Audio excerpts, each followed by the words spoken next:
hatchery. 5.5 million chicks can be hatched every week at the hatchery. On delivery, the eggs are moved into the hatchery egg room where they are stored at 18 degrees Celsius. The eggs are loaded into setters where the chick inside the egg will be able to grow.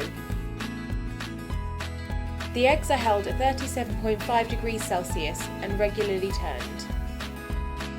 The temperature around the eggs is closely monitored by computers.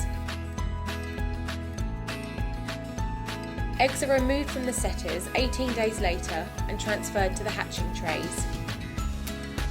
The hatching trays are put into an area called the hatches for 3 days.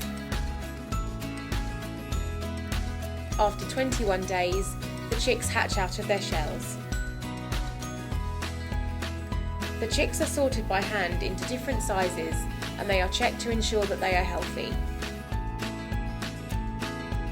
They are counted into chick boxes, which are then taken to a spray cabinet where they are sprayed with vaccine to protect the chicks against diseases. The chicks are then transported to farms where they will continue to grow.